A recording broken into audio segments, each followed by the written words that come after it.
All right. Hey, Amindi. Um, Happy to be here with the ICALA for Agency of Assets. Yeah, I'm happy to be here. Like when I was coming up, one of the first shows I played was at a venue that was similar to a space like this.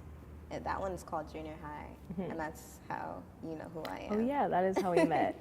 But yeah, just spaces where artistic youth can be artistic and have agency to be who they want to be. So I think this is really cool. I saw you on the Junior High Instagram when you were an intern. Yeah. And how old were you then? Probably like 17? Yeah, I was 17 when he saw me. 17. Because that was the summer break summer. Right. Yeah. And Junior High is a space, similar to this where, they want to empower the youth and work with marginalized artists to give them space and resources to be able to pursue the creative industries. And so I have been following them because that's something I've always been a huge supporter of. And I remember seeing, I don't know if it was a video or a GIF of you oh my gosh. Making it rain or counting money. Yeah, I was interning, because I interned there. So I was working a show there because I always had performances and gallery walkthroughs and stuff. And I had hella ones from the show, just the door money. And the girl that owns it, Faye, the woman that owns it, she's not a girl. But she, took that video of me. Yeah, I remember it specifically, and it was in front of the pink wall. Yeah, and I had twisties. And shit, I remember. And I was like, yo, this girl seems so cool. And then at the time I was managing an artist named Welfare. Goes by Danielle Espinosa now, but you guys had a show together, I don't know, maybe 6 months after that at the Echo in Echo Park. Yeah. And I remember seeing you sing for sound check and being like, yo, this girl's voice is crazy. Thanks. Just the tone, the texture, the richness. We hit it off, stayed in contact. I got to book you for some shows. Yeah. And then eventually, a couple years later, got to manage you. Well, yeah. It did take 2 years. You were helping me a lot for 2 years before you were actually my manager. How I got into managing and why I was doing that was just because I've always really wanted to support artists and artists that I related to and reminded me or of my friends or my family, and just been like, if I can help you make it happen, we're gonna make it happen. Yeah.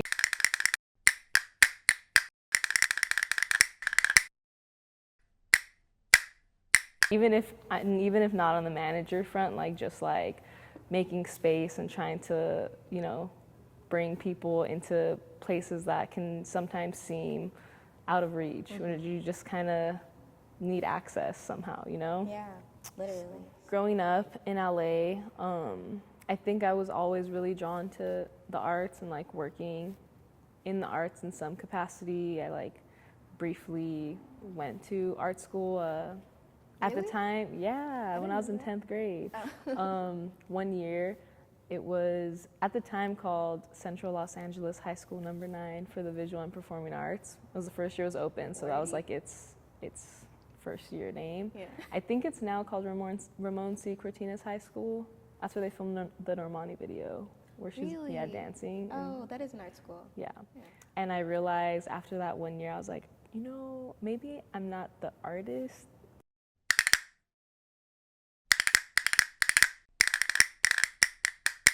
Per se. Not that honestly I was a great artist. Right. But I think it definitely takes a certain it's a headspace, as we know, and I was just like, not for me. But I did all my friends that I met there and helping them in whatever way that I could. And yeah, I think growing up, my family is full of a lot of creatives. A lot of my aunts and uncles and cousins do a bunch of different art, and when I was growing up, they were like some of the most inspiring people to me, like the way that they could tell stories or the way that they would teach me how to do things. Like, I think they're some of my first influences to art, and I think as I grew up, like seeing how they didn't really ever get to fully like live out a lot of their creative dreams, definitely inspired me to like, I don't know, like lit a fire in me being like, I wish people got to see the way like my aunt tells stories, because like the stories she would tell are important stories, and I think still to this day haven't been told.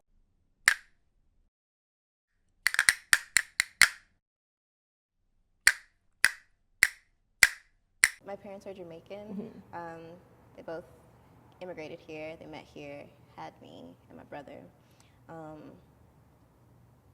I've only ever lived in Inglewood and Hawthorne. I claim Inglewood, though. Yeah, I for a while I was in a bubble. I felt like I was always like very much into music. My dad is a great songwriter and would always sing around the house and have a little tape recorder, like one of those silver rectangular prism recorders, and would like be recording his like memos around the house, and like that is like definitely one of the first like influences for me. Just having they played a lot of music in the house as well. A lot of like reggae and dance hall. My mom's super Christian, so I was raised in the church, and I was in the choir in church, and a lot of gospel music was played in the house. So those are equally influences to me. And I think being able to take influences, because I was forced to, from like a bunch of different avenues. Like my parents are so Jamaican, and then I'm going to like this Nigerian super Christian church, and then I'm going to school in Inglewood around everybody's black or brown, and like growing up how I grew up, everybody was black and brown. And that's what I meant by like being in a bubble. Like all of our creative endeavors were all like based on the resources that we kind of provided for ourselves. And then after a while, like middle school, 8th grade through high school, I went to school on the west side, and I was exposed to like way more people with way more resources. I went to school in the Palisades, which is like in between Malibu and Santa Monica. So just like everybody that went there was like somebody's child, you know, like it was very much like they had real resources. I was like, I've been doing okay with what I got, but they got the real resources, and that like opened my eyes to, I don't know, it kind of sparked something in me to kind of grind, like do it myself and like figure out how to network as like a teenager and like get what I needed to get done.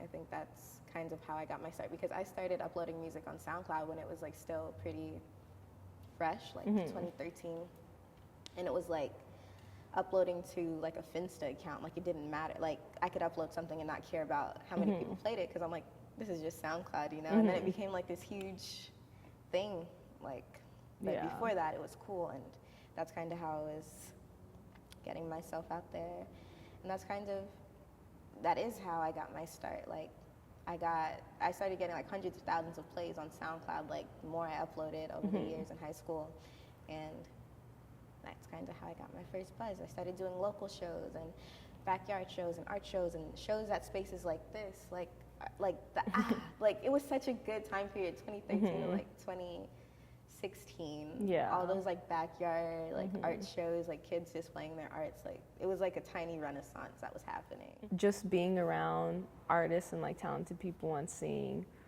them expressing and wanting to kind of amplify those messages, like I just felt really called to do that. I'm really inspired by them. I think it took me a while to figure out like exactly committing to management. I always had an interest in working in something creative, and then probably when I was in college wanted to focus more so on music, just because that's what I found myself consuming most regularly, or wanting to engage with most often.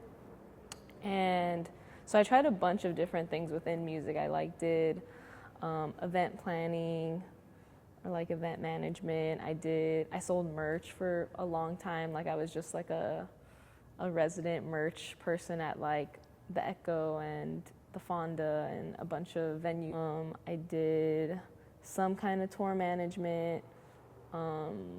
What else did I do? Music PR.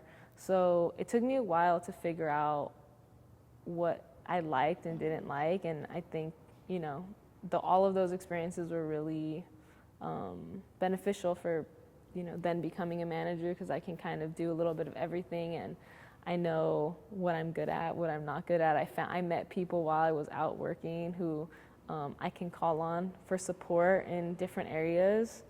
And yeah, I think I just kind of, again, was inspired and just chose to really commit to doing, and then seeking out information that I needed to execute what I was trying to do. Yeah. There was definitely moments where I had a situation in front of me and I was like, I don't know what the next step is, but I met Gil, who is a manager that I know that has been doing this for 35 years. I'm like, oh, I know Gil won't know, and call Gil and be like, hey Gil, this is the situation, can you help me out? Or do a couple Google searches, how do I claim performance royalties for my artist, that will have step-by-step guides. And so yeah, I think just a big part of being an artist and breaking an artist and growing an artist and just existing, I think, in really the creative industries is finding your community, finding your supporters, and knowing when to be able to lean on them. Yeah. And also offering yourself up too, to be able to support them. Even people that maybe have more experience, you might have a perspective that is beneficial for them at one point, or the next generation being able to be hey, I went through this is the mistake I made, you should maybe do this instead. And again, just making space and letting people that you trust and believe in have access to the things that will help them get to the next step. It's about utilizing your community, utilizing your network, your immediate network. You don't have to worry about networking outward yet, because there's steps to it. Right, there's already, once you start doing and start putting your music out there or your art out there, your first fans, some of your first and biggest fans are going to be the people immediately surrounding you, your mom or your best friend's brother or whoever. They're going to be the loudest for you, and they're going to be some of the first, your first street team people.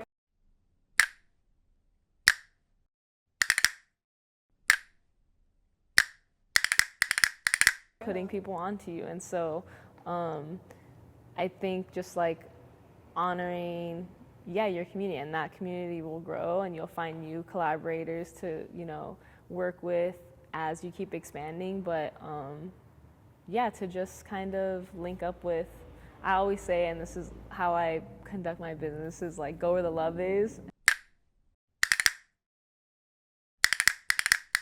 And you will feel, as soon as you start putting out your art, who's a fan and who wants to work and who wants to do with you.